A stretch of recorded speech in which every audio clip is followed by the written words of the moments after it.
प्रबोधन भारती प्रस्तुत या देवी सर्व भूतेषु म्हणजेच देवीच्या अनेक रूपांची संगीतमय कथा आजपासून 5 दिवस आपण श्रवण करणार आहोत.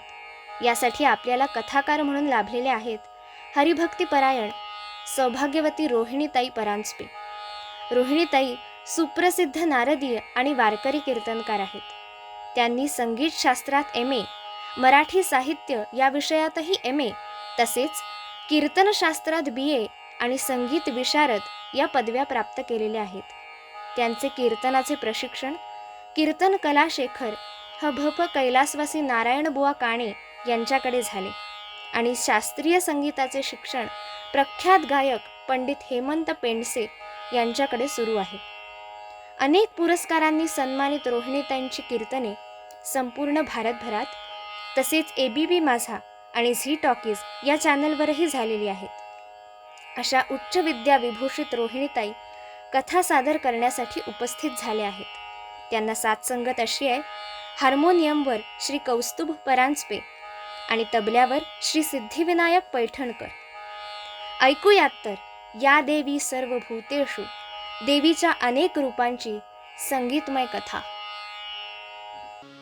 वक्रतुंड महाकाय सूर्यकोटि समप्रभ निर्विघ्नं कुरु मे देव सर्वकार्येषु सर्वदा.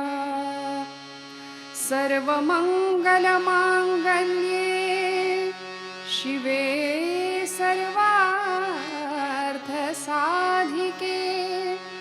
शरण्ये त्र्यंबके गौरी नारायणी नमोस्तुते.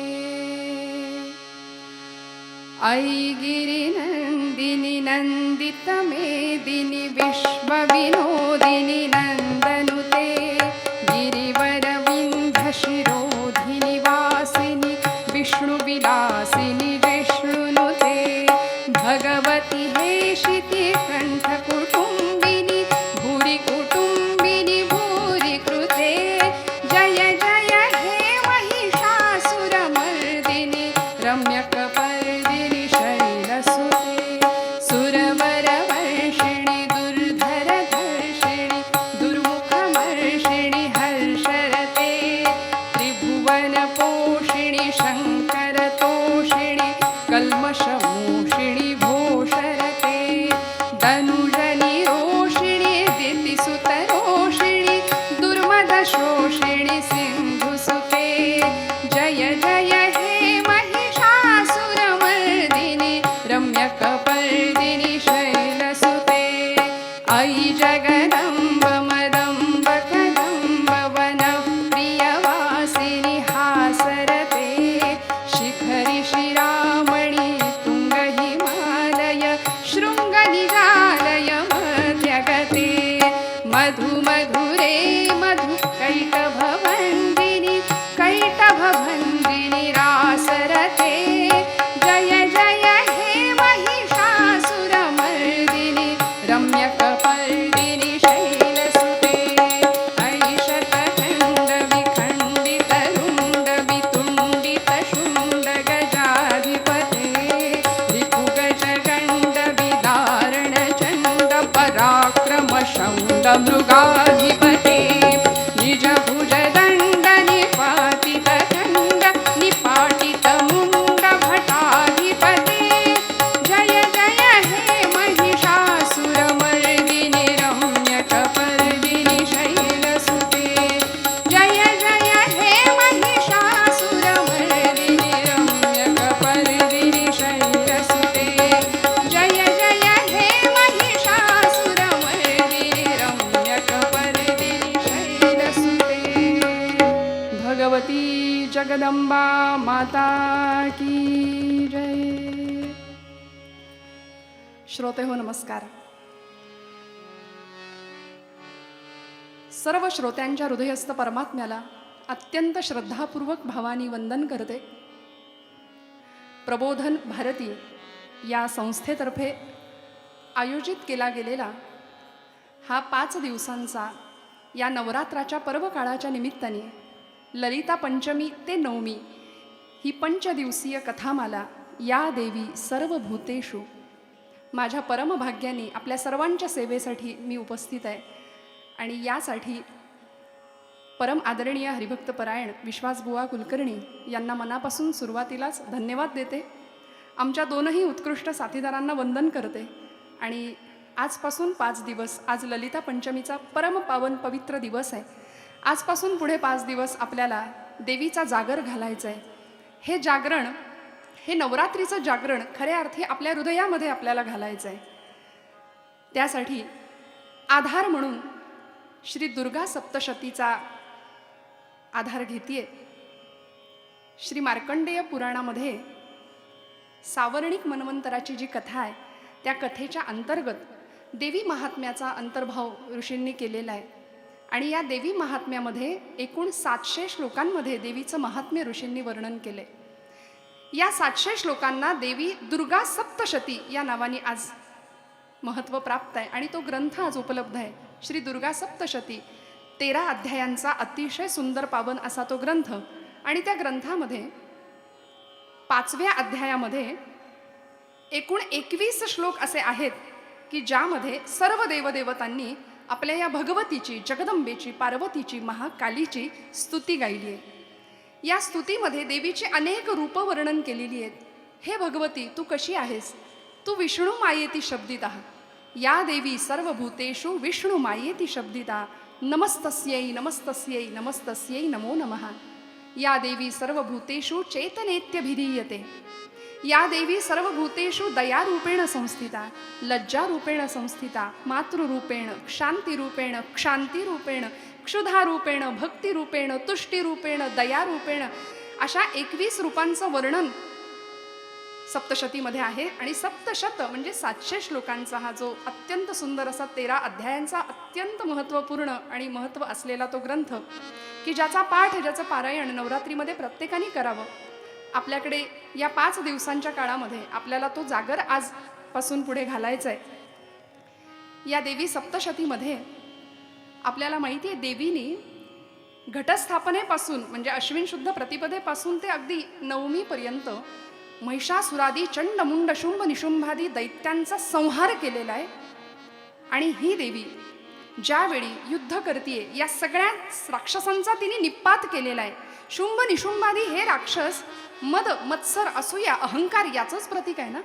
आणि श्रोते हो, खरं सांगू का, हे सगळे असुर तुमच्या माझ्यामध्ये आहेत. अहंकार, मद, मत्सर याच असुरांचा नाश करणारी ही भगवती आहे. आणि तिची कृपा झाली तर निश्चित परब्रह्म आपल्यापासून दूर नाही. काय आहे बघा, अनंत कोटी ब्रह्मांड नायकांनी सृष्टीची निर्मिती केली. आणि ती सृष्टी निर्माण करत असताना तो ब्रह्मांड नायक, ते परब्रह्म एकटं होतं. त्याला अनेक व्हायची इच्छा झाली. आणि एकोहम बहुश्याम या न्यायाने या पुरुषांनी आपल्याच मायेचा आधार घेतला, आपल्या प्रकृतीचा आधार घेतला.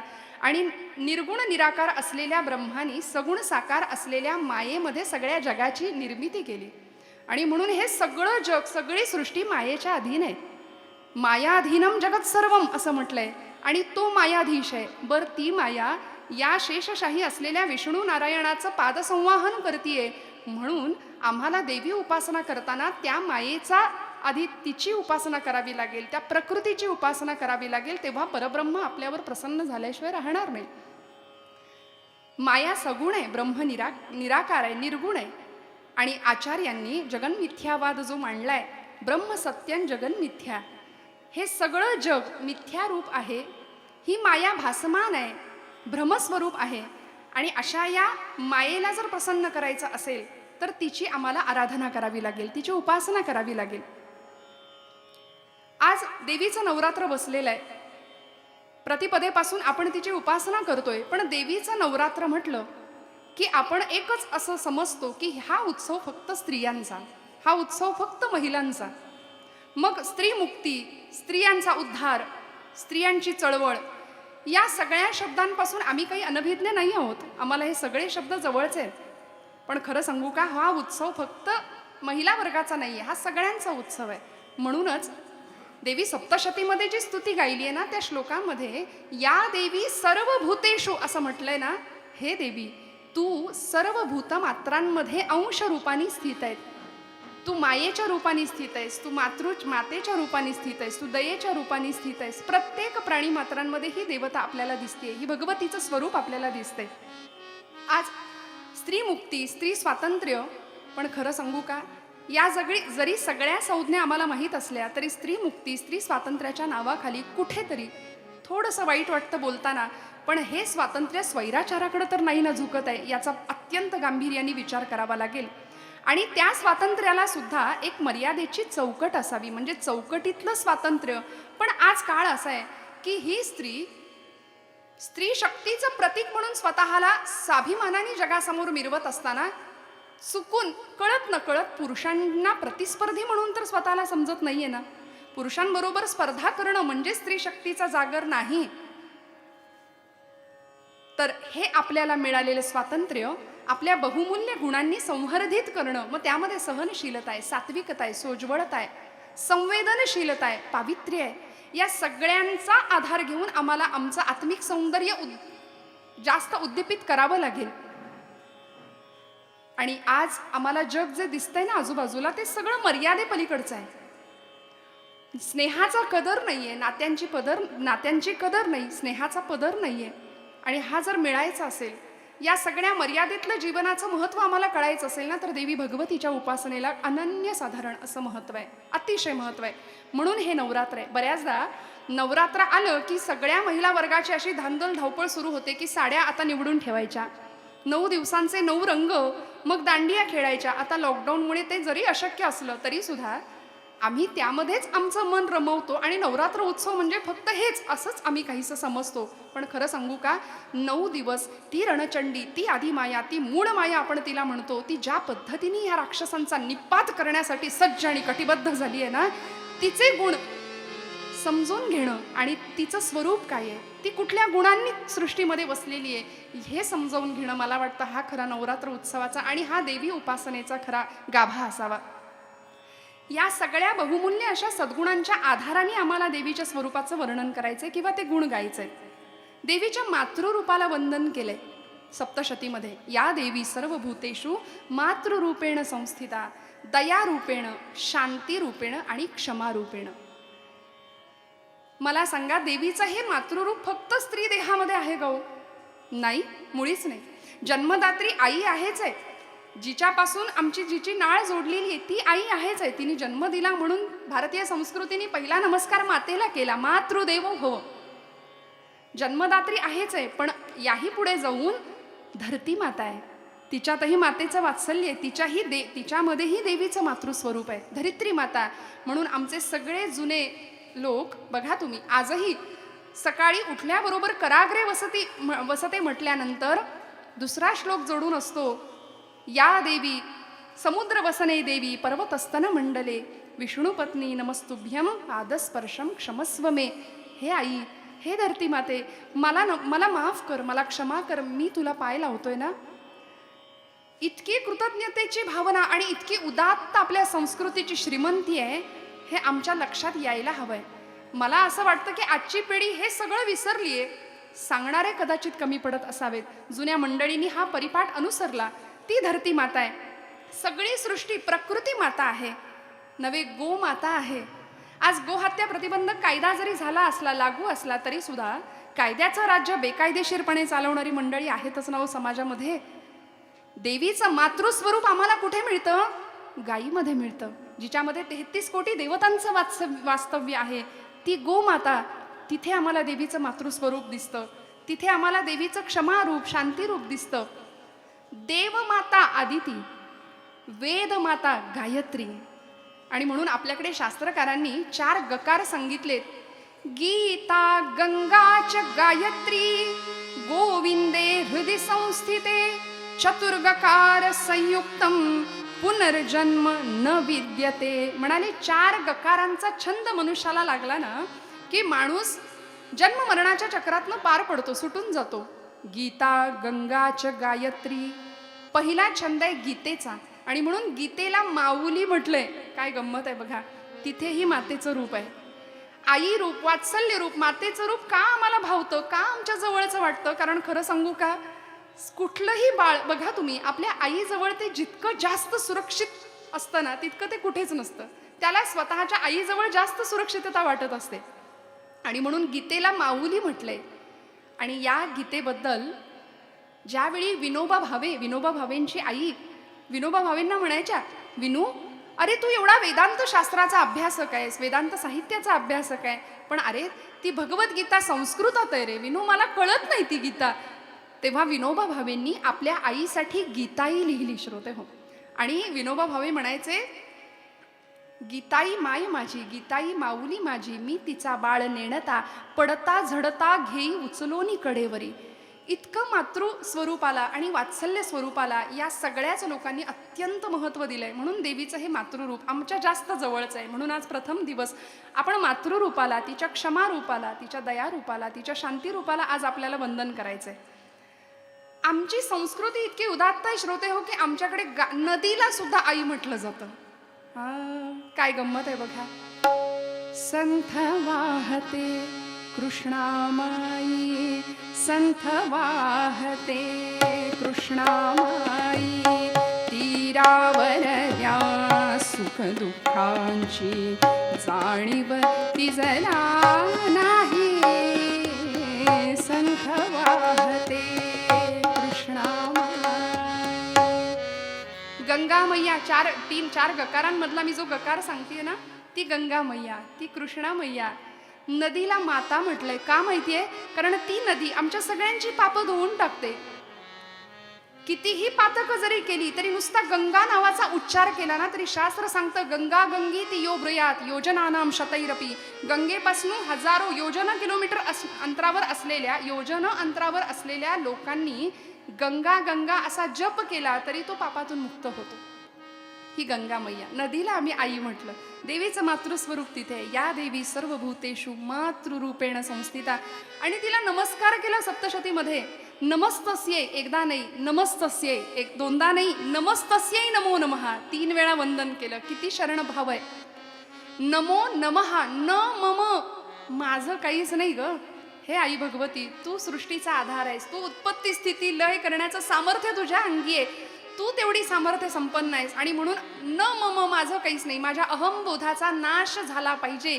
ही खरी भक्ताची अवस्था असली पाहिजे. म्हणून तर नाथांनी देवीचा जोगवा लिहिला ना, त्यामध्ये देहरहित वारिसी जाईन, द्वैत सारुनी माळ मी घालीन, हाती बोधाचा झेंडा मी घेईन, नाथ महाराज म्हणतात.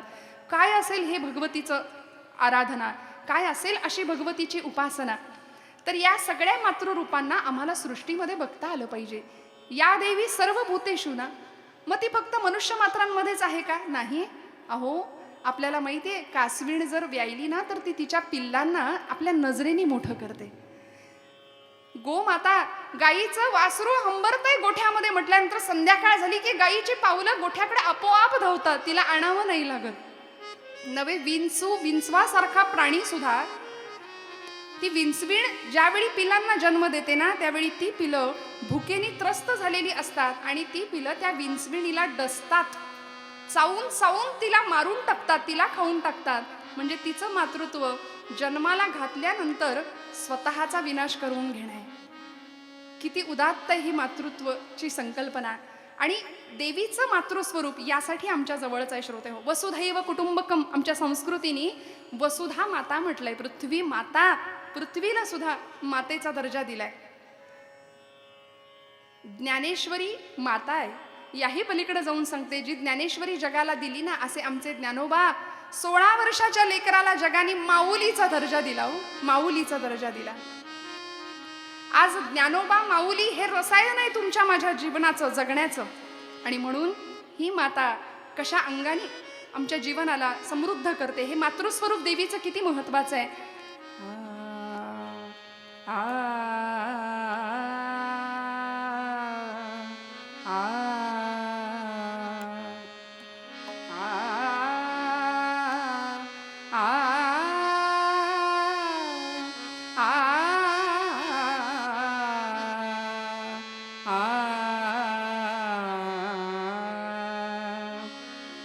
मातेश्वरी परमेश्वरी,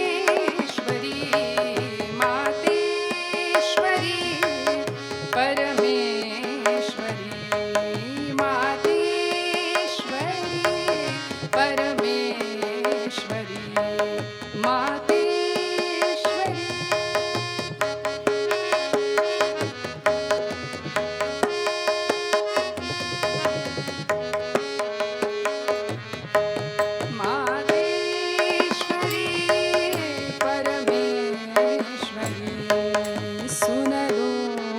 अरज अब मोरी सुन लो, अरज अब मोरी मातेश्वरी परमेश्वरी, मातेश्वरी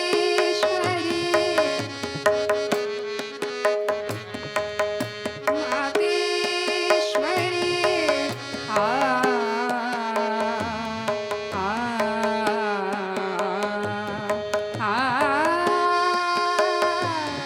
आ मातेश्वरी आ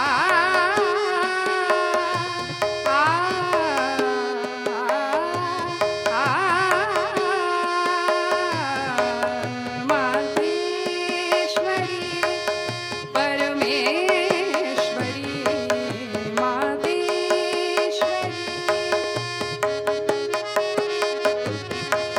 हम तो मूरख अजानमा, हम तो मूरख अजानमा हम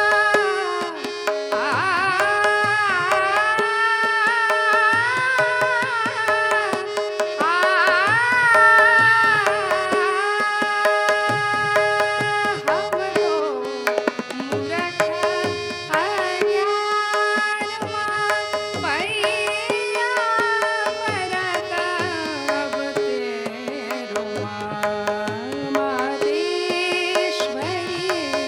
परमेश्वरी, मातेश्वरी मातेश्वरी मातेश्वरी परमेश्वरी. असं हे देवीचं मातृरूप. वसुधैव कुटुंबकम म्हणून पृथ्वीला सुद्धा आम्ही माता म्हटलं. आणि या पलीकडे जाऊन शास्त्र असं सांगतं, कुपुत्रो जायते क्वचिदपि कुमाता न भवती कदा. खरं सांगू का श्रोत्यांनो, कुपुत्र असू शकतो पण माता आणि कु हे शब्द एकत्र येऊच शकत नाही. खरं सांगू, डोळे मिटून जी आपल्यावर प्रेम करते ना, ती आपली मैत्रीण असते असं म्हणूया. डोळे मिटून जी प्रेम करते ती मैत्रीण. डोळे मिटलेत असं भासवून जी प्रेम करते ती प्रेयसी. डोळे वटारून जी प्रेम करते ती पत्नी. आणि यापुढे जाऊन डोळे मिटेपर्यंत जी प्रेम करते ना ती आई असते. याही पुढे जाते, डोळे मिटल्यानंतर सुद्धा विश्वाचे अर्थ माझ्या मनी प्रकाश आले असं म्हणणारी माझी ज्ञानोबा माऊली जगाची माय होते, जगाची माय. म्हणून माऊली म्हणून समाधीला मिठी मारणारी लोक आहेत आज संप्रदायामध्ये. आळंदीला गेल्यानंतर माझी माऊली म्हणून मिठी मारतात. ते देवीचं मातृस्वरूप आहे. म्हणजे फक्त देवीचं मातृस्वरूप हे फक्त स्त्री देहापुरतं नाहीये, ते पुरुष देहामध्ये सुद्धा आहे. आमचे प्रज्ञाचक्षू मधुराद्वैत संप्रदायाचे अध्वर्यू गुलाबराव महाराज यांनी सुद्धा स्वतःला ज्ञानेश कन्या म्हटलं, कृष्ण पत्नी म्हटलं. देवीचं मातृस्वरूप मला तिथेही दिसतं. पुरुष देह पण मातेचं अंतःकरण आहे. वात्सल्य भाव, वात्सल्य भाव. ज्ञानेश कन्या म्हणून अनुग्रह घेताना माऊलींनी स्वतःच्या मांडीवर घेतलं होतं गुलाबराव महाराजांना आणि स्वनामाचा मंत्र कर्णरेंद्र रंध्रामध्ये पेरला होता. स्वतःला कृष्ण पत्नी ज्ञानेश कन्या म्हणून घ्यायचंय. हे मातेचं रूप आहे. आता ही माता काळानुसार बदलली जरी असली पण खरं सांगू अंतःकरण बदलत नाही बरं आईचं. देवीचं मातृस्वरूप लाखो वर्षांपूर्वी, हजारो वर्षांपूर्वी, काही शेकडो वर्षांपूर्वी आई नऊवारीमध्ये असेल, मी असं म्हणेन. काही वर्षांपूर्वीची आई ही नऊवारीतली आम्हाला दिसली. त्यानंतर तिने कदाचित पोशाख बदलला असेल, काळानुसार ती सहावारीमध्ये आली असेल, पुढे ड्रेसमध्ये आली असेल. आताची आई कामधंद्यामुळे जीन्समध्ये फिरते. पण खरं सांगू का, तिच्यातलं वात्सल्य आम्ही नाकारू नाही शकत. मी त्याला दुजोरा देते असं मुळीच समजू नका. पण खरं सांगू, पाळणा घरात जरी मुलाला ठेवावं लागलं ना, तरी आज काळाच्या ओघामध्ये या सगळ्या वेगाबरोबर धावण्यासाठी जी आई मुलाला पाळणा घरात ठेवते तिचं अंतःकरण तिलाच माहिती. देवीचं मातृस्वरूप कशा पद्धतीने आहे बघा. या देवी सर्व भूतेषु, सर्व भूतमात्रांमध्ये ती दिसतीये ना. 350-400 वर्षापूर्वी या महाराष्ट्राच्या मातीनं अशी एक आई बघितली की रात्रीचा अंधकार झालाय, गडाचे सगळे दरवाजे बंद झालेले असताना पाळण्यामध्ये रडणाऱ्या लेकरासाठी अंतःकरणात सर्र झालं काळजामध्ये, जीव तुटला, गडाचे दरवाजे बंद झाले आणि या गडावरून खाली उतरायला लागली. हिरकणी बुरुज म्हणून महाराजांनी तिच्या कार्याचा गौरव केला.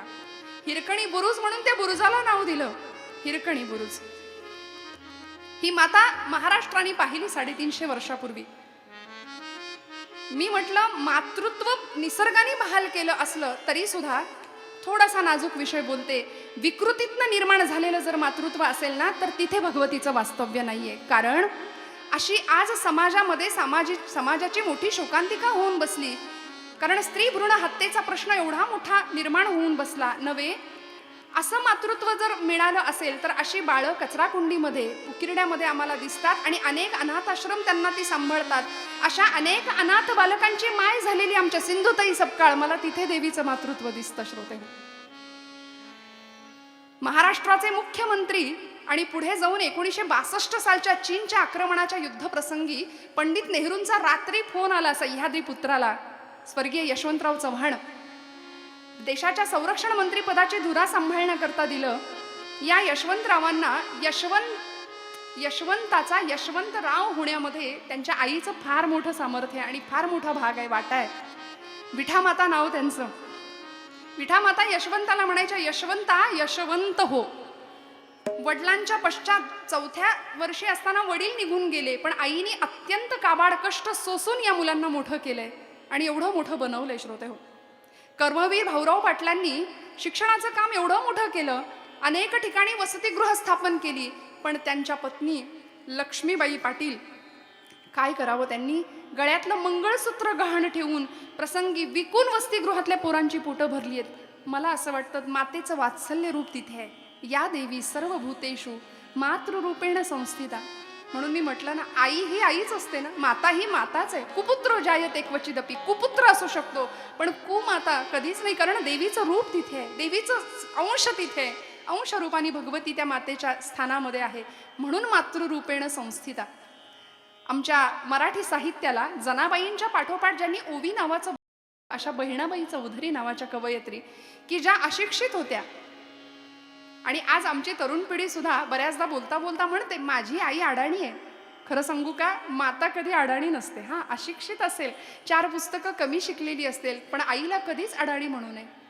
कारण मी म्हणते अनुभवांच्या रूपाने अख्खं विश्व विद्यापीठ तिच्या रूपाने तुमच्या माझ्या घरात वावरत असतं. ती अडाणी कधीच असू शकत नाही.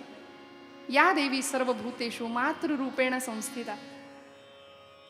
या जगातली सगळ्यात सुंदर स्त्री असं जर विचारलं ना एखाद्याला, तर पटकन आमच्या तरुण पिढीच्या मुखातनं उत्तर आलं पाहिजे, या जगामध्ये सगळ्यात सुंदर जर कोण असेल ना तर माझी आई आहे. आज आम्ही मदर्स डे साजरा करतो नव्हे, तेवढ्या दिवसापुरतंच प्रोफाईल पिक्चर असू दे किंवा डीपीला आम्ही आईचा फोटो लावू, पण अंतःकरणाच्या प्रोफाईलवर ती आहे का याचा विचार प्रत्येकाने करावा. मला वाटतं भगवतीची उपासना ही असेल खऱ्या अर्थाने. तुमच्या माझ्या प्रत्येकाच्या घरामध्ये ती देवी आहे, या रूपांनी आहे. मातेच्या रूपात आहे, लक्ष्मीच्या रूपात आहे, दयेच्या रूपात आहे, क्षमेच्या रूपामध्ये आहे. बहिणाबाईंचा फार सुंदर किस्सा लोक सांगतात. काय वर्णन आहे चरित्रामध्ये बघा. सोपान चौधरी असं त्यांच्या मुलाचं नाव. आई काय असते, माता काय असते. सोपान चौधरी एकदा कॉलेजमधून आले. जगाला तत्वज्ञान शिकवलं आमच्या अशिक्षित असलेल्या बहिणाबाईंनी. 4थी पास होत्या, पण आज PhDच्या प्रबंध लेखनासाठी बहिणाबाईंचं साहित्य वापरलं जात आहे. अरे संसार संसार जसा तव्हा चुल्ह्यावर. काय एक आई समाजाला काय शिकवू शकते. आधी हाताला चटके मग मिळते भाकर, सुखी संसाराचे साठी सोसा लागे भारी हाय, दूध तापल्या बिगर कवा जमते कासाय. जीवनाचं सखोल तत्वज्ञान इतक्या साध्या सोपामध्ये भाषेमध्ये बहिणाबाईंनी द्यावं. सोपान चौधरी एकदा कॉलेजमधून आले आणि आपल्या आईला म्हणाले, आई अगं माझा सत्कार झालाय शाळेमध्ये, बघ ना मला काय मिळालंय. बहिणाबाई म्हणाल्या, बघू सोपाना काय मिळालं रे तुला. पूर्वीची ही पद्धत होती बरं. मूल शाळेतनं आलं ना की आईला सगळं सांगायचं, काहीही मिळू दे आईला ते दाखवायचं. सोपानांनी ते दाखवलं. सोपान चौधरींनी त्यांना एक स्वामी विवेकानंदांची प्रतिमा मिळाली होती भेट स्वरूपामध्ये. तिच्यावरचा तो कागद काढला बहिणाबाईंनी आणि बघितलं म्हणाल्या, सोपाना कोण आहे रे हे? आई, तू यांना नाही ओळखलंस? स्वामी विवेकानंदांचा फोटो होता बरं का तो. आई, तू यांना नाही ओळखलं? बहिणाबाई म्हणाल्या, सोपाना मी खरंच नाही ओळखत रे यांना, पण तुला एक सांगू का, या चित्राकडे बघून मला असं वाटतंय की आज देवानी फेटा घातलाय. ही आईची दृष्टी असते. या चित्राकडे बघून मला असं वाटतंय आज देवानी फेटा घातलाय. ही आई आहे. म्हणून आईला कधीच आडाडी म्हणू नये. मातृदेवो भव, तिचा गौरव आमच्या संस्कृतीने केलाय. मातृरूपाने देवी स्वतः भगवती तुमच्या माझ्या घरामध्ये अंश रूपाने स्थित आहे, म्हणून तिची आराधना करणं हे खरं नवरात्र होईल. हे खरं नवरात्रीचा देवीच्या भगवतीचा जागर केल्यासारखं होईल. तात्याराव लहानेंची आई अंजनाबाई लहाने आपल्या मुलाला किडनीची गरज आहे म्हटल्यानंतर एका क्षणाचाही विचार न करता माझी किडनी द्या माझ्या तात्याला म्हणून देऊन रिकामी झाली. हो, हे आईचं रूप आहे. किती उदात्तता आहे, किती क्षमाशीलता आहे, किती दयाशीलता आहे. ती अंजनाबाई लहाने आणि त्रेतायुगामध्ये ती अंजना, मला असं वाटतं या अंजनी मातेनी सुद्धा खूप सुंदर रामायणातला प्रसंग आहे की ज्यावेळी रावण वधानंतर प्रभू रामचंद्र सगळं सैन्य घेऊन आता 18 पद्म वानर दळ घेऊन गेले होते श्रीलंकेवर, त्या लंकेवरती आक्रमण करायला. रावण वध झाला, प्रभू रामचंद्र माघारी आले आणि येताना अयोध्येत जाण्यापूर्वी रामांनी विचार केला की म्हणाले, माझ्यासाठी दास म्हणून जो राबला, माझ्या या रामकार्यामध्ये, माझ्या या कामामध्ये अखंड जो राबला, माझा रामबाण म्हणून ज्याला ओळखतात असा मारुतीराय, त्याची आई काय असेल मला बघायचंय. मला तिचं चरणस्पर्श मला करायचा आहे. आणि खरं सांगू, मातेच्या चरणस्पर्शामध्ये परमेश्वर असतो. मला तिचा चरणस्पर्श करायचा आहे. म्हणून प्रभू रामचंद्र अंजनी मातेकडे गेलेत आणि गेल्यानंतर मारुतीराय तिथे शेजारी उभे आहेत. अंजनी मातेनी, मी माझ्या पदरचं नाही सांगत, अनेक कीर्तनकार कथाकार सांगतात, रामायणामध्ये उल्लेख आहे की यावेळी अंजनी मातेनी मारुतीच्या अक्षरशः कानाखाली दिली आहे. अक्षरशः हात उगारलाय मारुतीरायांवरती. का? रामांना वाईट वाटलं, टचकन डोळ्यातनं पाणी आलं आणि रामरायांनी विचारलं, माते का ग माझ्या मारुतीला असं मारलंस, का बरं? तेव्हा अंजनी माता उत्तर देते, रामा, काय सांगू तुम्हाला, दास म्हणवतो ना हा स्वतःला, तुमचा दास म्हणवतो, मग ही वेळ तुमच्यावर का आली? तो जेव्हा लंकेमध्ये आधीच गेला होता सीतामय्याचा शोध घ्यायला, तेव्हा लंका जाळली, सगळंच का नाही उद्ध्वस्त करून आला? त्याला जमू शकला असतं, तो करू शकला असता. हे सगळं इतकं तुम्हाला त्रास देण्याची काय गरज होती? म्हणून मी त्याला शिक्षा केली. आई अशी असते बरं, ही अंजनी माता. आम्हाला 23व्या वर्षी फाशीचा दोर गळ्यामध्ये हसत हसत घेणारे भगतसिंग माहिती आहेत. ज्यावेळी भगतसिंगांना फाशी झाली ना, त्यावेळी त्यांची आई रडत होती. सगळ्या लोकांनी विचारलं की तुझा सुपुत्र देशाच्या कामी लागला, देशासाठी वाहिलास म्हणून रडताय ना आई तुम्ही? तेव्हा भगतसिंगांची मातोश्री म्हणतात की नाही, माझा भगतसिंग आज जाईल किंवा तो देशासाठी बलिदान त्यांनी दिलं म्हणून मी नाही रडत आहे. मी का रडते सांगू का?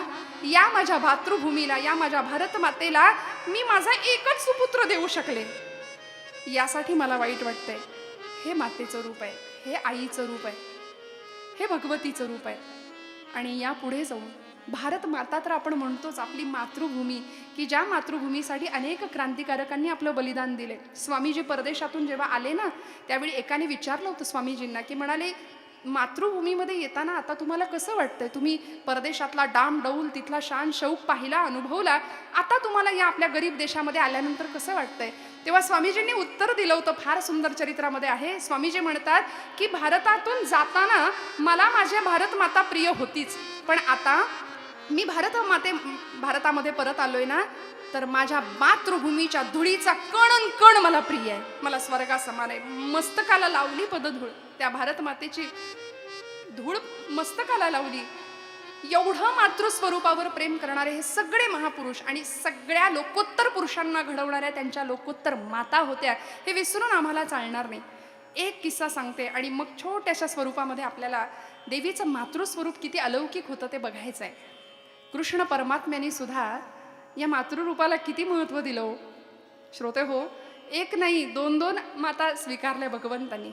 जन्म देणारी देवकी माता, पालन पोषण संगोपन करणारी यशोदा मैया, आणि इतकं प्रेम यशोदा मैयावरती करावं भगवंतांनी, देवकी मातेवरती करावं की ज्यावेळी गोकुळ सोडून भगवंत आले ना द्वारकेला, त्यावेळी गोकुळाची आठवण यायची आणि उद्धवांना म्हणायचे की उद्धवा, माझ्या यशोदा मैयासारखी आई जगात कुणाला सापडणार नाही, कुणाला मिळणार नाही म्हणायचे. भगवंतांनी सुद्धा या मातृरूपे म्हणजे त्या परब्रह्मानी खरं तर या मायेला सगळ्यासाठी आणलेलं आहे. आणि हिच्यावर या मातृस्वरूपावर देवाने किती प्रेम करावं आपल्या अवतारामध्ये, सगुण लीला कराव्यात तिच्या बरोबर. ती हेच भगवंत कदाचित दोन माता, ते मातृत्व ते वात्सल्य भगवंतांना ती भूक कमी पडली की काय. म्हणून ज्यावेळी कौरव पांडवांचं धर्मयुद्ध झालं कुरुक्षेत्रावरती, कौरवांचा नाश झाला आणि आता पांडवांचा एकमेव असलेला वंश तोही संपवून टाकायचा, या उद्देशाने अश्वत्थाम्यानी उत्तरेवरती सोडलेलं ब्रह्मास्त्र, या प्रसंगामध्ये ब्रह्मास्त्र उत्तरेच्या दिशेने येत आहे आणि उत्तरेने हात जोडून भगवंतांना करुणा भाकावी, कृष्णा सांभाळ, कृष्णा वाचव रे मला, वाचव. यावेळी भगवंतांनी काय बोलावं? कृष्ण परमात्म्यानी उत्तरेला या प्रसंगामध्ये असं सांगावं की उत्तरे, तू मला काय देशील? मी तुझ्या गर्भाचं रक्षण करतो, तू मला काय देशील? या प्रसंगामध्ये भगवान उत्तरेची चेष्टा करतायत. ब्रह्मास्त्र येत आहे उत्तरेच्या दिशेने आणि भगवंत तिची मस्करी करतायत. उत्तरे, मला तू काय देशील? आणि खरं सांगू का, उत्तरा म्हणाली की देवा तू मागशील ते देईन. अरे काय प्रसंग आलाय माझ्यावरती, असं काय विचारतोस? तू मागशील ते मी द्यायला तयार आहे, पण सांभाळ भगवंता, सांभाळ. आणि त्यावेळी माझ्या अनंत कोटी ब्रह्मांड नायकांनी, त्रिभुवन साम्राज्य, कैवल्य साम्राज्यानी काय मागावं? उत्तरेला भगवंत एकच गोष्ट सांगतात की उत्तरे, मला तुझं मातृत्व दे, मला तुझं मातृत्व दे. खरं सांगू का, अनंत कोटी ब्रह्मांड नायक, त्याला काही बाहेर राहून त्या गर्भाचं परीक्षितीचं रक्षण करता आलं असतं, अशक्य नव्हतं. पण उत्तरेला भगवंतांनी तिचं मातृत्व मागितलं, तिची परवानगी घेतली, माता म्हणून स्वीकार केला, तेव्हा गर्भामध्ये प्रवेश केला आणि परीक्षितीचा सांभाळ केला, रक्षण केलं. हे भगवंताचं मातृस्वरूप, हे देवीचं मातृस्वरूप इतकं दिव्य भव्य आहे. म्हणून त्या मातृस्वरूपाला आपल्याला वंदन करायचंय. मी म्हटलं ना, अशा मातांनी अनेक लोकोत्तर पुरुष जगाला दिले, या मातीला दिले. आणि म्हणून अशी एक माता आमच्या महाराष्ट्राच्या भूमीला लाभली की ज्या भूमीमध्ये मन, मनगट आणि मेंदू सगळंच दुबळं झालं होतं. लोकांना स्वतःची मनं नव्हती विचार करण्याकरता, स्वतः विचारही करत नव्हते. का? कारण स्वतःची बाजूच नव्हती. महाराष्ट्रामध्ये असा विलक्षण काळ होता. एकेकाळी आमचा भारत देश सोन्याचा धूर ज्या घरामधनं निघत होता, पण परकीयांनी आक्रमणं करावीत, यवनांनी आक्रमणं करावीत, 5 पातशाह्या महाराष्ट्राच्या भूमीवरती येऊन राज्य करायला लागल्या. सुलतानांच्या स्वाऱ्या, लुटालूट, जाळपोळ, आया बहिणींची अब्रू डोळ्या देखत लुटलेली बघण्यापलीकडे दुसरा इलाज उरला नव्हता. समर्थ रामदास स्वामी म्हणतात, किती एक गुजरिणी ब्राह्मणी भ्रष्ट विल्या, किती एक हाल होऊन मेल्या, किती एक देशांतरा त्या विकेल्या. असा विलक्षण काळ 16वे शतक, त्याही पलीकडे. आणि या काळामध्ये सिंदखेड राजा विदर्भ प्रांतामध्ये लखुजी राजे जाधव यांच्या घरी देवीच्या एका भगवतीच्या स्वरूपाने जन्म घेतला. बरं, मी असं म्हणेन, जिजाई नाव ठेवलं तिचं. जी जिद्द, ज्या जाज्वल्य, देशप्रेम आणि ई म्हणजे ईश्वर निष्ठा, जी जाई तिथे जाईप्रमाणे सुगंध देई, ती जिजाई. काय नाव होतं? कार्याचं वलय नावापाठीमागं होतं. आजूबाजूच्या या सगळ्या परिस्थितीचा मागोवा ह्या लहान वयामध्ये घेतला जात होता आणि लहान वयातच विचारांचं परिपक्व पण आलं. आपले वडील लखुजी राजे जाधव निजामाची चाकरी करतात. या जिजाऊचं 10व्या वर्षी विवाह ठरला. बरं, लग्न ठरलं आणि सासर होतं भोसले प्रांत, भोसले कुळ, सूर्यवंशीय मालोजी राजे भोसले. चांद्रवंश, सूर्यवंश एकत्र आले आणि तिथे शिवाचा जन्म झालाय. बरं, तिथे छत्रपतींचा जन्म झालाय. मालोजी राजे भोसले काय किंवा लखुजी राजे जाधव काय, हे सगळेच निजामाची आदिलशाहीची चाकरी करत होते. अहो, चाकरी करायला आपली स्वतःची बाजूच नव्हती. मुळात स्वतःची बाजू नव्हती. मराठी मातीला स्वतःचं, मराठ्यांचं सिंहासन नव्हतं. आणि अशा परिस्थितीमध्ये 10 वर्षाच्या जिजाऊचं अंतःकरण तिला सांगत होतं की हे आपल्याला बदलायचंय. ज्यावेळी राजा लक्ष्मीच्या पावलांनी जिजाऊ भोसल्यांच्या कुळामध्ये तिने प्रवेश केला ना, त्यावेळी माहेरच्या उंबरठ्यात होती, तोपर्यंत जरा बरं होतं. आता सासरी आली आणि सुलतानशाहीतले एक एक जाळे तिला रोज दिसायला लागले. रोज रोज अन्याय, अत्याचार, कत्तल, विटंबना, जाळपोळ, लुटालूट. अक्षरशः घरातल्या माणसांना, बायकांना ओढून ओढून बाहेर न्यायचे. डोळ्या देखत अब्रू लुटली जाण्यापलीकडे बघण्यापलीकडे इलाज नव्हता, अशी विलक्षण परिस्थिती. आणि यावेळी जिजाऊनी मनात निश्चय केला की हे आपण बदलायचं. आणि म्हणून देवीकडे करुणा भाकायची, हे जगदंबे, माझ्या पोटी असा पुत्र दे की जो अन्यायाच्या अनीतीच्या शृंखला तडातड तोडेल, महाराष्ट्रामध्ये न्यायाचं नीतीचं साम्राज्य निर्माण करेल, या गुलामगिरीच्या शृंखलांचा भेद करेल. मला असा पुत्र दे जगदंबे. म्हणून आईकडे करुणा भाकावी.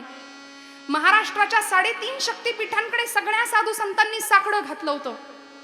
ज्यावेळी शिवाई देवीच्या स्थानावर शिवनेरी किल्ल्यावर जिजाऊंचा मुक्काम होता, शहाजी राजांनी सुरक्षिततेसाठी त्यांना तिथे ठेवलं होतं, त्यावेळी सगळ्या महाराष्ट्राने साकडं घातलं होतं. जिजाऊंनी तर घातलंच होतं. 3.5 शक्तिपीठांकडे कोल्हापूरची अंबाबाई असू दे, तुळजापूरची तुळजाभवानी असू दे, माहूरची रेणुका असू दे, वणीची सप्तशृंगी देवी माता असू दे, या सगळ्या 3.5 शक्तिपीठांकडे महाराष्ट्राने साकडं घातलं, गारहाणं घातलं. आई जगदंबे, बस हा अंधार, हा गुलामीचा अंधार, हा अन्यायाचा अंधार आता दूर झाला पाहिजे. आई दार उघड, दार उघड बये, दार उघड, दार उघड बया, आता दार उघड बया, दार उघड बया, आता दार उघड बया, दार उघड बया, आता दार उघड बया, दार उघड बया, आता दार उघड बया. आई जगदंबे उधव धाव. सगळ्या महाराष्ट्राने तिचा जागर घातला. जिजाऊच्या पोटी कोण जन्माला येणार होतं?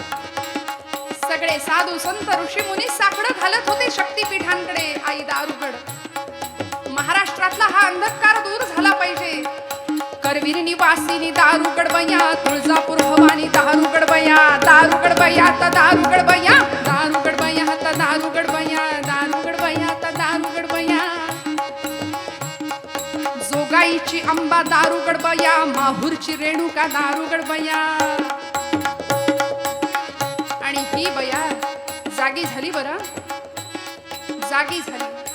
दरवाजा खडाडकण उघडून क्रांतीच्या उंबरठ्यावर आली. कोण होती ही? मूर्तिमंत सौदामिनी, राजमाता आऊसाहेब जिजामाता. हो, नवसाला पावलीन आई माझी, नवसाला पावली, नवसाला पावलीन आई माझी, नवसाला पावली. जिजाऊंनी ज्यावेळी गर्भधारणा झाली त्यावेळी आपल्या गर्भाला, आपल्या पोटातल्या बाळाला सांगावं, बाळा आजूबाजूला प्रचंड मोठा अंधार आहे बरं, आणि लक्षात घे, ज्योतीनं ठरवलं ना जळायचं की ती ज्योत सगळ्या अंधाराचा नाश करू शकते. माझा राजा जळण्याच्या तयारीने ये. आणि म्हणून ही जगातली आगळी वेगळी अशी माता होती की तिचा कित्ता जगातल्या प्रत्येक मातेने गिरवावा. प्रत्येकीला वाटतं माझ्या पोटी शिवछत्रपतींसारखा पुत्र जन्माला यावा, पण त्यासाठी जिजाऊ व्हावं लागेल. प्रत्येक आईने तिचा आदर्श समोर ठेवावा, असं देवीचं, भगवतीचं मातृस्वरूप जिजामाऊली आपल्या बाळाला, गर्भातल्या बाळाला सांगायची, बाळा जन्माला ये, पण अंधार चिरून टाकण्याच्या तयारीने ये. गर्भातल्या बाळाच्या मुठी तिथेच आवळल्या जायच्या, कारण आजूबाजूचं साम्राज्य अंधाराचं, अन्यायाचं बघत होता. जिजाऊला डोहाळे होते. काय होतं? मातेचं वात्सल्य. हातामध्ये तलवार घ्यावी, शत्रूला मस्तक धडावेगळं करावं. ते विलक्षण डोहाळे होते जिजाऊ माऊलीचे. आणि ज्या दिवशी बाळाचा जन्म झाला, फाल्गुन वद्य तृतीया, तारीख 19 फेब्रुवारी 1630 साल, शिवनेरीच्या शिवाई देवीच्या त्या गाभाऱ्यातून एक प्रकाश झोत आला, जिजाऊच्या मंचकावर पडला आणि जिजाऊला पुत्र झाला, महाराष्ट्राला पुत्र झाला, सह्याद्रीला पुत्र झाला. महाराष्ट्राच्या सगळ्या वाऱ्यांनी ही बातमी शहाजी राजांपर्यंत नव्हे, पादशाह्यांपर्यंत पोहोचवली. हो, नवसाला पावलीन आई माझी, नवसाला पावली, नवसाला पावलीन आई माझी, नवसाला पावली, नवसाला पावलीन आई माझी. कशी कळेना आज अचानक झोपडीत आली, नवसाला पावलीन आई माझी, नवसाला पावली, नवसाला पावलीन आई माझी, नवसाला पावली. हो, नवसाला पावलीन आई माझी, नवसाला. आई राजा उध उध. सगळीकडे जागरण घातलं, देवीचा गोंधळ घालावा. तुळजापूरची कुलस्वामिनी होती या बाळाला सांभाळणारी. देवीचं भगवतीचं मातृस्वरूप म्हणून जिजामाऊली होत्या त्याला सांभाळायला. आपल्या अनेक वर्षांच्या राजकारणाचा दीर्घ अनुभव प्रत्येक वेळी राजांना त्या देत राहिल्या. आणि खरं सांगू, ही माता फक्त अंगावरचं दूध पाजणारी माता नव्हती, तर ते बाळ जन्माला येण्याआधीच गर्भापासूनच त्याच्यावर संस्कार सुरू झाले होते. आणि त्या दुधाबरोबर उच्चतम नीतीचे, संस्कारांची मूल्य प्रदान करणारी ती माता होती. प्रत्येक जगातल्या मातेनी या माईलेकरांचा कित्ता गिरवावा, आदर्श घ्यावा. अशी आगळं वेगळं हे माईलेकराचं नातं जगाला ललामभूत ठरेल अशी ही माईलेकरं होती. जिजा मातोश्रीनी आपल्या या बाळाचा जन्म झाल्यानंतर तासन तास टक लावून बघावं. बरं, पाळणा सुद्धा गात असताना इतर माऊली कदाचित आपल्या बाळाला झोपवत असतील, पण जिनी गर्भातच आपल्या बाळाची तयारी केली आहे की जळण्याच्या तयारीने ये, ती आई आपल्या लेकराला सांगते, गुणी बाळ पुरे नीज आता करी सखया. आता झोपायचं नाही शिवबा, झोपायचं नाही. उठ रे उठ शिवराया, गुणी बाळ पुरे नीज आता करी सखया. उठ रे उठ शिवराया, तू खेळ असा खेळ खेळ जीवाचा, वीर श्री वीर रसाचा. बर का, समरात कधी पाठन दावी बेटा, करी सार्थ नाव मरहटा. देशात शिरून जे चोर, जाहले पुन्हा शिरजोर. करत्यांचा तू संहार, तलवार करी जंगी ती घेऊन या. उठ रे उठ शिवराया, गुणी बाळ पुरे नीज आता करी सखया. उठ रे उठ शिवराया. श्रीरामाने रावण वधिला लढुनी. रामाची गोष्ट सांगावी, पराक्रमी कृष्णाची गोष्ट सांगावी, कीचकाची छाती फोडणारा पराक्रमी भीम समजावून सांगावा. या सगळ्या संस्कारांनी हे बाळ लहानाचं मोठं होतंय. आणि ज्यावेळी 32 वर्षाच्या जिजामाता आपल्या बाळाला घेऊन पुण्याच्या भूमीमध्ये येतात, त्यावेळी 5 वर्षांचे शिवबाराजे.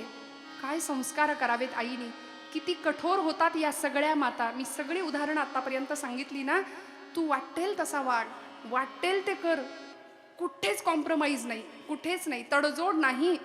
आईने किती कठोर व्हावं. प्रसंगी या 5 वर्षाच्या बाळाने आपल्या आईला विचारावं, आई कुठाय माझा वाडा, कुठाय माझा घोडा, माझं सैन्य कुठाय. त्यावेळी या आईने उत्तर द्यावं, राजा इथं वाडा नाही, इथं घोडा नाही, इथं सैन्य नाही, हे सगळं तुला निर्माण करायचंय. करशील? मोठी माणसं आयत्या घरात राहत नाहीत रे, ती घरं बांधतात आणि मग राहतात. तुला जमेल? हो आऊसाहेब, आपला आशीर्वाद आणि श्रींची इच्छा असेल तर हे राज्य होईल ही काळ्या दगडावरची रेष आहे. आपल्याला इतिहास माहिती आहे श्रोते हो. या मातेने आपल्या बाळाला कशा पद्धतीने तयार केलं. स्वराज्याचं अंजन त्याच्या डोळ्यामध्ये लहानपणापासून घालत होती. आणि ते बाळ सुद्धा आपल्या आईला तितकंच सुंदर साथ देत होतं. 12 वर्षाचे राजे झाले. लाल महालाची स्थापना झाली होती पुण्यामध्ये. पुण्याची जमीन सोन्याचा फाळ लावलेल्या नांगरांनी नांगरली होती. गणरायाचा आशीर्वाद मिळाला. कसबा गणपतीची स्थापना सुद्धा झाली. आणि 12व्या वर्षी आपल्या वडिलांना भेटण्याकरता म्हणून राजांची थोडी घाई झाली. आई, मला माझ्या बाबांना भेटायचंय. शहाजीराजांची भेट घेण्यासाठी जिजा मातोश्रींनी आपल्या 12 वर्षाच्या शिवबाला घेतलं आणि मजल दर मजल करत करत करत आदिलशाहीच्या या प्रांतामध्ये, विजापूर प्रांतामध्ये घेऊन गेल्या. पण जात असताना, शिवबा तुझ्या गळ्यातली देवी भक्तीची कवड्याची माळ तशीच राहील बरं, नाहीतर मग बऱ्याचदा आम्ही जिथे जातो तिथली संस्कृती आत्मसात करतो, पण आमच्या संस्कृतीची श्रीमंती आम्ही लक्षातच घ्यायला तयार नाही. राजांना प्रसंगी वेळोवेळी जिजा मातोश्रींनी सांगावं की काहीही झालं, तू कुठेही जा, आग्र्याच्या दरबारात जा किंवा आणखी कुठे जा, तुझ्या मस्तकावरचा जिरेटोप तसाच असेल, तुझ्या कपाळावरचं केशरी शिवगंध तसंच राहील. त्याला त्यागाचा स्पर्श असतो बरं. म्हणून माझा पांडुरंग परमात्मा सुद्धा जे चंदन सहानेवर घासलं जातं, घासून घासून घासून ते चंदन निर्माण होतं, ते मस्तकावर मिरवतो. म्हणून भगवंताला त्याग प्रिय आहे. तो गंध तुझ्या मस्तकावर असलाच पाहिजे शिवबा. तुझ्या गळ्यातली कवड्यांची माळ तुला काढून उपयोगाची नाही. देव्हारा घेऊन जिजामातोश्री गेले आणि विजापूर प्रांतामध्ये आल्यानंतर सगळीकडे कळालं, कारण घंटानादच झाला हो. जिथे घंटानाद ऐकू सुद्धा येत नव्हता अशा विजापुरामध्ये जिजाऊ मातोश्रींची भूपाळी सुरू झाली. 12 वर्षाच्या शिवबाला घेऊन जिजामातोश्री आल्या. दरबारामध्ये जाण्यासाठी राजांना तयार केलं गेलं. शहाजी राजांच्या बरोबर राजे तयार झाले आणि 12व्या वर्षी बादशहाला मुजरा करण्याकरता पाठवलं जिजामातोश्रींनी आपल्या या लेकराला. ज्यावेळी दरबारामध्ये जाताना 2 विलक्षण घटना शिवाजी राजांनी पाहिल्या. शहाजी राजांनी सांगितलं की राजे, आम्ही सुद्धा इथे स्वराज्य निर्माण करण्याचा प्रयत्न केला होता, भगवे झेंडे उभारण्याचा प्रयत्न केला होता, पण सगळं जमीनदोस्त झालं. राजा, विजयनगरचा राजा रामदेवराय, त्याचं मस्तक धडा वेगळं करून तो बादशाला शरण नाही ना गेला, म्हणून त्याचं मस्तक धडा वेगळं करून या विजापूरच्या या प्रवेशद्वाराला इथं टांगलंय. काळजामध्ये चर्रकन वेदना झाली त्या मस्तकाकडे बघून. धडापासून तुटलेलं ते मस्तक प्रवेशद्वाराला स्वागतासाठी सज्ज ठेवलं होतं. आणि त्या दरबारामध्ये एक मंत्री असा होता की जो विजयनगरच्या त्या रामदेवरायाला सांगत होता, राजे, मरण बेहत्तर पण शत्रूला शरण जाऊ नका. त्या मंत्र्याचं मस्तक धडा वेगळं करून विजापूरचं सगळं गटार त्या नाकातोंडातून वाहत होतं. तिथे ते मस्तक अडकवलेलं. राजांनी हे सगळं बघितलं मात्र, आणि 12 वर्षाचे राजे, आपल्या आईचे संस्कार डोक्यामध्ये होते, त्यामुळे बादशाला मुजरा करायला जायची तयारी नाही. पण शहाजी राजांनी आग्रह केल्यामुळे जावं लागलं.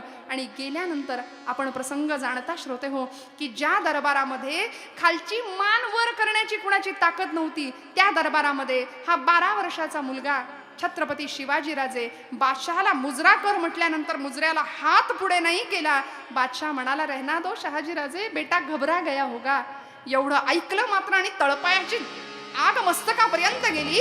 आणि 12व्या वर्षी छत्रपती शिवाजीराजे कडाडले बादशाहच्या दरबारामध्ये, ए बादशाह, मी इथे कुणालाही घाबरलेलो नाहीये. एवढं ऐकलं मात्र शहाजी राजांनी पटकन शिवबांना आपल्या निवासस्थानी पाठवलं. आणि संध्याकाळी आल्यानंतर जिजाऊला म्हणाले, काय संस्कार केलेत, भर दरबारात माझा अपमान केला. जिजामातोश्रींनी उराशी कवटाळलं आपल्या शिवबाला आणि सांगितलं, शिवबा, का नाही मुजरा केलास रे, का नाही मुजरा केलास? बादशाला मला सांग. आई, मी का जाऊ ग, मी का या बादशाला मुजरा करू, मला सांग. तू मला आजपर्यंत सांगितलंस, तू मला रामाची गोष्ट सांगितलीस, कृष्णाची गोष्ट सांगितलीस. माझं शिर या लोकांपुढे नाही झुकणार आई. तू माझ्यामध्ये तो स्वाभिमान पेरलास, मी का मुजरा करू सांग. आई, तुझं स्थान, माझ्या बाबांचं स्थान माझ्यासाठी एवढं मोठं आहे, आबासाहेबांचं स्थान एवढं मोठं आहे. तू सांग मला, मी यांच्या पुढे नाही माझी मान झुकवणार. तू सांग आई, तू सांग तुझ्या चरणावर ही कापून ठेवीन मान. तू सांग तुझ्या चरणावर ही कापून ठेवीन मान. गो ब्राह्मण यांच्या करता खडगावर झेलीन प्राण. बाबा, तू सांग तात चरणावर ही तोलून ठेवीन मान. परिपरके सत्ताधारी. अगं कोण हे आई? आपली माती, आपलं राज्य, इथे येऊन आपल्याच लोकांना त्रास देणारे हे सगळे नराधम, यांच्या समोर मी नाही मान झुकवणार.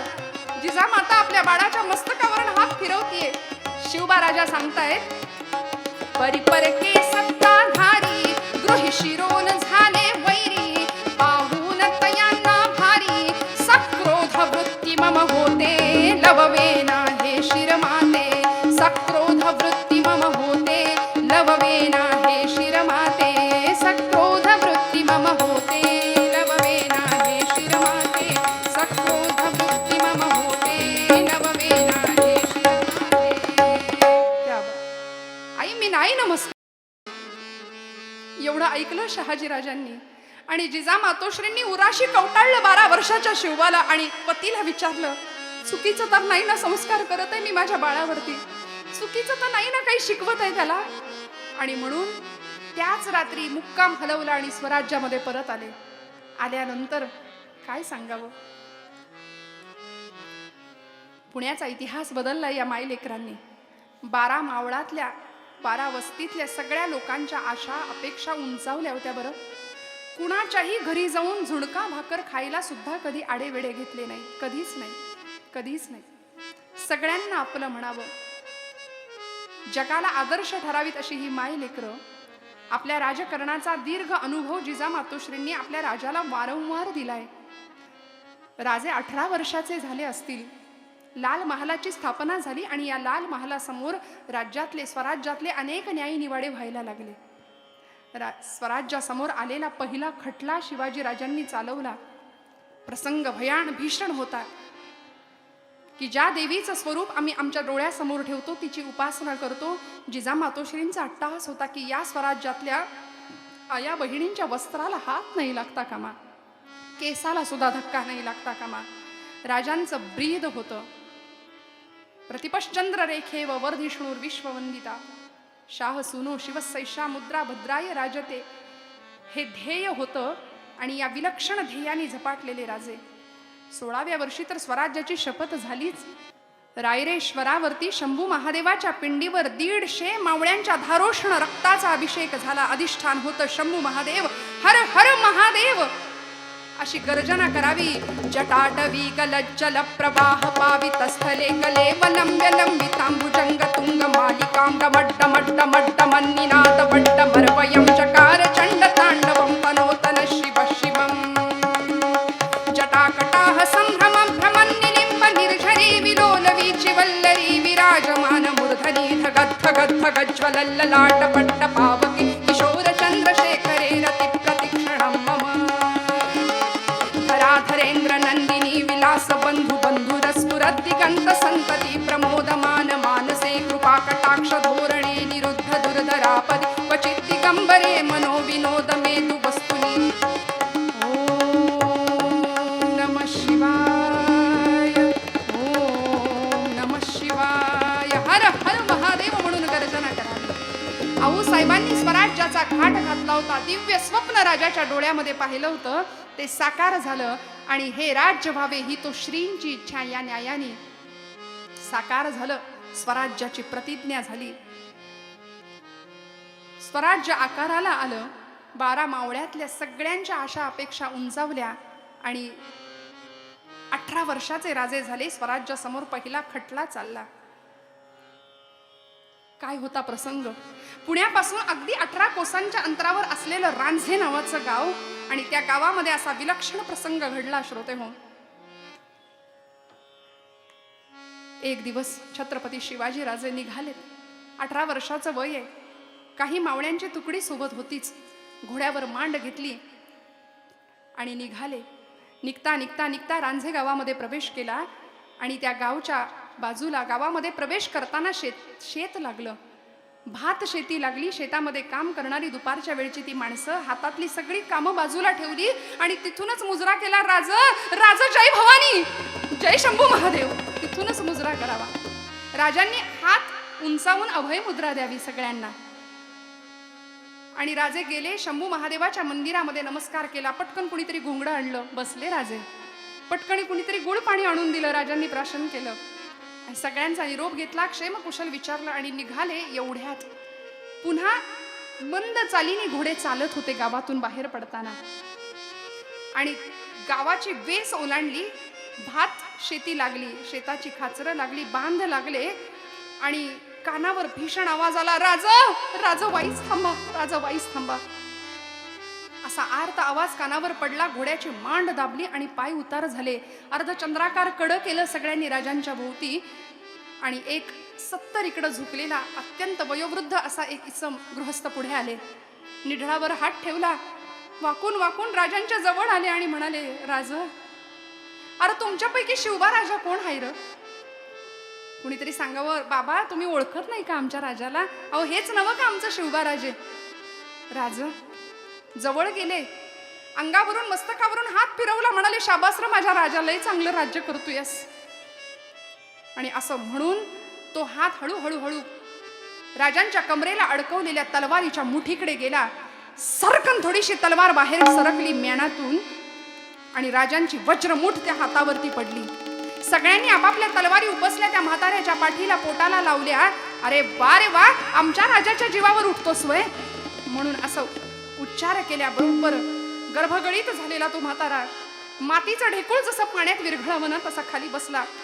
डोळ्यातनं अश्रुधारा वाहतायत. शिवाजी राजांनी हात उंचावून सगळ्यांना बाजूला व्हायला सांगितलं आणि खांद्याला धरून त्या बाबांना उठवलं. बाबा, काय आम्हाला मारायचा विचार होता? काय झालं? या आमच्या स्वराज्यामध्ये आमच्या मातोश्रींनी आम्हाला सांगितलंय की मंदिरातला देव, वेधशाळेतला वेद, वृद्धांचं जीवन, तरुणांचा पराक्रम, स्त्रीचं शील, हे सगळंच चांगलं राहिलं पाहिजे. हा माझ्या आईचा माझ्यावरती असलेला संस्कार आहे. आणि आपल्या स्वराज्यामध्ये तुम्ही असे रडता? कुठला प्रसंग आलाय तुमच्यावर? काय झालंय बाबा, सांगा. आणि त्या म्हाताऱ्याने कर्म कहाणी सांगायला सुरुवात केली. राजा, माझं एक लेकरू होतं रे, अक्षय तुझ्यासारखंच. मला म्हणायचं शिवबा राजाच्या सैन्यात मला जायचंय. मी नको नको म्हणत असताना, पोरग नको म्हणत असताना मी त्याचं लग्न लावून दिलं. विवाह झाला, मुलगी घरामध्ये आणली. अगदी अगदी माझ्या मुलीसारखं मी तिला सांभाळलं. पण खरं सांगू का, आपला काळ हा असा आहे, अरे यापेक्षा मोगलाई तर लईच बरी होती. राजा संतापले. काय म्हणता, मोगलाई बरी? काय झालंय सांगा, असा कुठला प्रसंग तुमच्यावरती आलाय? आणि त्या आजोबांनी सांगावं की माझी सून, माझी लेक म्हणून मी घरात आणली. गावच्या पाटलाची वाईट नजर तिच्यावर पडली आणि नको तो प्रसंग तिच्या बरोबर झालाय. राजा, पोरीनं रातोरात पाण्याच्या डोहामध्ये आपला जीव गमावला. पोराला वेड लागण्याची पाळी आली. आणि काय अरे हा प्रसंग, म्हणून म्हटलं याच्यापेक्षा मोगलाई बरी. राजे संतापले. त्यांना उचलून लाल महालात आणलं आणि त्या खटल्याचा निवाडा सुरू केला. गावचा तो बाबाजी भिकाजी गुजर नावाचा पाटील, त्याला मुसक्या बांधून वाड्यावर आणलं गेलं. जिजामाता बसलेल्या. आऊसाहेबांकडे एक कटाक्ष टाकला सिंहासनावर बसून राजांनी. आई, स्वराज्यासमोर आलेला हा पहिला खटला आहे, तू करशील का ग याचा निवाडा? जिजा मातोश्रींनी डोळ्यांनीच सांगितलं. राजा, या खटल्याचा निकाल तू करायचायस. या खटल्याचा निकाल तू करायचाय, मला बघायचंय. मी काय करू सांगशील? आईनं एकच सांगावं, या देवी सर्व भूतेषु मातृरूपेण संस्थिता. का तिला वंदन करायचं माहितीये? कारण जिजा मातोश्री ही राष्ट्रमाता होती. एका नाही, दोन दोन लोकोत्तर वीर पुरुषांना तिने घडवलंय. एक छत्रपती शिवाजीराजे, ज्यांनी धर्मासाठी कसं जगावं हे शिकवलं आणि धर्मासाठी कसं मरावं हे शिकवणारे छत्रपती संभाजीराजे. दोन लोकोत्तर पुरुष या माऊलीने घडवलेत. या प्रसंगामध्ये जिजा मातोश्रींनी आपल्या डोळ्यांनीच शिवबाला सांगितलं, राजा, मी तुला पराक्रमी रामाची गोष्ट सांगितली, मी तुला पराक्रमी कृष्णाची गोष्ट सांगितली. रामकृष्ण आपले पूर्वज आहेत, विसरू नको. रामानी रावणाशी जो व्यवहार केला ना, कृष्णाने कंसाशी जो व्यवहार केला ना, तो व्यवहार तू या नराधमाशी करावास. बस. पाटलाला आणलं होतं समोर. पाटील गयामया करत होता, दयेची भीक मागत होता, याचना करत होता. आणि राजांनी आपल्या आईचा एवढा आदेश ऐकला. बस, नजरेने फक्त सांगितलं होतं. आणि राजांनी फरमान सुनावलं शिक्षेचं. संध्याकाळच्या तासाचे टोल पडण्याच्या आत या पाटलाच्या देहाचा चौरंग करा अशी शिक्षा फरमावली. पाटलाचे दोन्ही हात आणि दोन्ही पाय कापून टाका. आणि खरंच भैरोजी चोर नावाचा 1.25 हात लांबीची शमशेर हातामध्ये घेऊन आला होता. संध्याकाळच्या तासाचे टोल पडण्याच्या आत या भैरोजी चोरांनी सपासप शमशेरीचे घाव घातले आणि रक्ताच्या थारोळ्यामध्ये पाठ पडलेला, निचेष्ट पडलेला पाटील, त्याची ती अवस्था बघितली. सगळ्यांना थरकाप सुटावा असा प्रसंग. काय निवाडा होता स्वराज्यासमोर आलेला, काय खटला होता आणि त्या खटल्याचा निकाल काय दिला होता राजांनी, याचं कारण आमच्या आऊसाहेब होत्या. 18व्या वर्षी राजाला ही न्यायदृष्टी माझ्या आऊसाहेबांनी दिली आहे, माझ्या मातेने दिली आहे. म्हणून मी थोडं धाडसी विधान करेन की माझ्या जिजा मातोश्री देवीचं मातृस्वरूप जर इतिहासाच्या कालपटावर आलं नसतं ना, तर कदाचित शिवाजी राजाचं घडणं झालं नसतं. कारण शिवाजी काही आकाशातून आले आणि जमिनीवर पराक्रम गाजवला असं तर काही घडलं नाही. या त्यांच्या घडण्यामागे, म्हणून आम्हाला ते लढले कसं माहितीये, पण राजे घडले कसं याचा विचार करताना आम्हाला जिजा मातोश्रींचं चरित्र विसरून नाही चालत. रक्ताचं पाणी करून नव्हे, आपला सगळा अनुभव पणाला लावला. लहानपणापासून पाहिलेलं सगळं अनुभवांचं सामर्थ्य पणाला लावलं आणि राजाच्या पाठीशी खंबीरपणे प्रत्येक कामामध्ये, प्रत्येक अवस्थेमध्ये राजांच्या पाठीशी जिजाऊ आऊसाहेब असायच्या. हा प्रसंग झाला. राजांनी शिक्षेचं फरमान तो सुनावलं. पाटलाला शिक्षाही झाली. त्या आजोबांना न्याय मिळाला. मुलीचा गेलेला जीव मात्र परत नाही आला. पण यानंतर या मातेने आपल्या बाळाला विचारलं होतं, राजा, मी असं म्हटलं होतं की रामानी रावणाशी जो व्यवहार केला, तो व्यवहार तू याच्याशी कर. मी देहदंडाची शिक्षा दे असं तुला सांगितलं होतं. पण राजा, तू याचा देहदंड न देता तू याला जिवंत ठेवलंस का बरं, मला सांगशील? त्यावेळी छत्रपती शिवाजीराजे असं सांगतायत की आऊसाहेब, आपण मला सांगितलं याला देहदंड द्या, पण खरं सांगू आई, आऊसाहेब, मी जर याला मारून टाकलं असतं ना, तर याच्याबरोबर यांनी केलेलं पाप सुद्धा लोक विसरून गेले असते काळाच्या ओघामध्ये. आज पाटील इच्छा असून जगू शकत नाही आणि इच्छा असून मरू शकत नाही. नाईलाजाने त्याला जगावं लागणार आहे. आणि जोपर्यंत हा पाटील जिवंत आहे ना, तोपर्यंत या देशामधल्या, या महाराष्ट्रातल्या प्रत्येक दुर्योधनाला कळेल की खबरदार, पुन्हा जर आपल्या घरच्या आई बहिणींच्या पदराला हात घालाल ना, तर तुमची ही अवस्था करणारा शिवाचा अंश आता जन्माला आलाय म्हणून. आई, आई तू रागावलीस का ग? आऊसाहेब, तुम्ही रागावलात का आमच्यावरती? हात जोडले. नाही रे राजा, नाही. उलट मी धन्य आहे की असा पुत्र माझ्या पोटी जगदंबेने दिलाय म्हणून. राजांनी आई साहेबांचं पादसंवहन केलं, नमस्कार केला, चरणस्पर्श केला आणि आयुष्यातला, जीवनातला सगळ्यात पहिला आणि मोठा अभिषेक आऊसाहेबांच्या डोळ्यातनं छत्रपतींच्या डोक्यावर गळत होता. अभिषेक होत होता. आऊसाहेबांच्या डोळ्यातले अश्रू बघून राजा म्हणतात की आई, तुमच्या डोळ्यात पाणी का? सीतेचा एक अश्रू रावणाच्या दारात पडला, रावणाचा निर्वंश झाला. द्रौपदीचा एक अश्रू कौरवांच्या सभेत पडला, कौरवांचा निर्वंश झाला. या महाराष्ट्राच्या भाग्याला आपल्या अश्रूंची ताकद मोजण्याची किंमत नाहीये. ताकद मोजण्याची पात्रता या महाराष्ट्राच्या भाग्याची नाहीये. पण अक्षरशः आनंद अश्रूंचा अभिषेक राजाच्या मस्तकावर या क्षणामध्ये झाला. मग त्यानंतर अनेक प्रसंगांना राजाला सामोरं जावं लागलं. स्वराज्याचा घाट घातला जात होता. आऊसाहेब पाठीशी होत्याच, पण मग अफजल खान राजा स्वराज्यावर चालून आला. या प्रसंगामध्ये मी मुद्दाम सांगेन, आई किती कठोर होते. देवीचं मातृस्वरूप का आपण तिला वंदन करायचं सांगू? या अफजल खान वधाच्या प्रसंगामध्ये उद्या न जाणो राजाचंच काही बरं वाईट झालं तर ही आई कठोर होते आणि आपल्या जन्म दिलेल्या आपल्या लेकराकडून, आपल्या राजाकडून मृत्यूपत्र करवून घेते की उद्या तुझं काही बरं वाईट झालं तर हे राज्य तुझ्या एकट्याचं नाही, हे राज्य नसे शिवबाचे, हे राज्य देवधर्माचे, हे राज्य देशधर्माचे. तुझं काही झालं तर स्वराज्याचा घाट थांबता कामा नये. मृत्यूपत्र करवून घेतलं. शहाजी राजांच्या निधनानंतर ज्यावेळी ही जिजामाऊली सती जायला निघाली होती ना, त्यावेळी हंबरडा फोडला होता हिंदूंच्या सिंहासनावर असलेल्या राजांनी. आई जाऊ नकोस, आई जाऊ नकोस म्हणून अडवलं, थांबवलं. आई स्वराज्यासाठी थांबशील का ग? कारण खरं सांगू, त्या मातेचं मूल जसं राजे शिवछत्रपती होते तसं रक्ताचं पाणी करून वाढवलेलं स्वराज्य नावाचं हे सुद्धा मूलच होतं. स्वराज्य हे सुद्धा मूलच होतं ना. त्या मुलासाठी जिजाऊ आऊसाहेब थांबल्या. आणि मग मात्र अफजल खान गेला, शाहिस्ते खान गेला, पुरंदरचा तह झाला, आग्र्याची सुटका झाली, पन्हाळगडचा वेढा झाला. सगळे पराक्रम राजांचे आपले डोळे भरून या आईने पाहिले. आणि 6 जून 1674 रोजी रायगडावर 32 मण सोन्याचं सिंहासन सजलेलं सुद्धा या माऊलीने पाहिलं. लेकरू जन्माला येण्याआधीपासून गर्भात जी स्वप्न पाहिली होती ती सगळी साकार केली लेकराच्या मार्फत. हे मातेचं जाज्वल्य आणि जिवंत स्वरूप आहे. म्हणून ही राष्ट्रमाता आहे. 32 मण सोन्याचं सिंहासन रायगडावर सजलं. एक एक एक पावलं टाकत राजे सिंहासनावर जाऊन बसले. तत्पूर्वी आपल्या आईचा आशीर्वाद घेतला. आणि यावेळी राजाला सिंहासनावर बसलेलं डोळे भरून आऊसाहेबांनी पाहिलं. आणि त्यानंतर बरोबर 12व्या दिवशी, म्हणजे राज्याभिषेक 6 जून 1674चा, आणि त्यानंतर 12व्या दिवशी पाचाडच्या वाड्यावरती आऊसाहेबांनी आपला प्राण सोडलाय. जीवनाचा कृतार्थ शेवट अनुभवला. ठरवलेलं सगळं ध्येय साध्य आणि सिद्ध करून दाखवलं.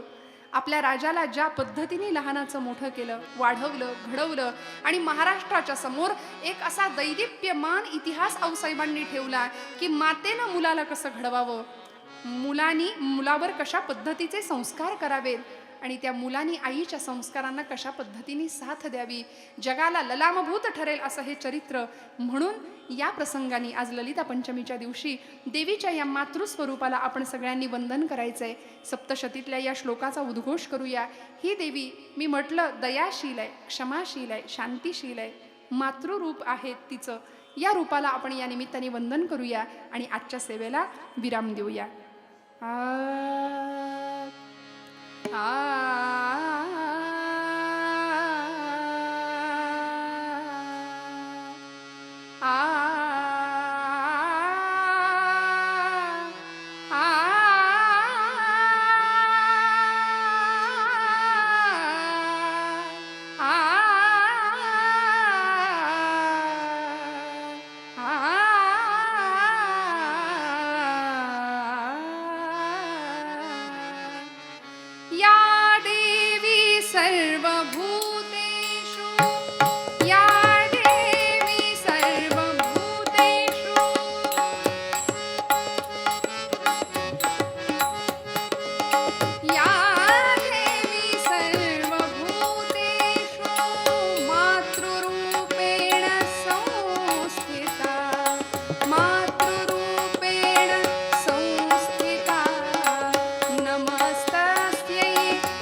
माता की जय.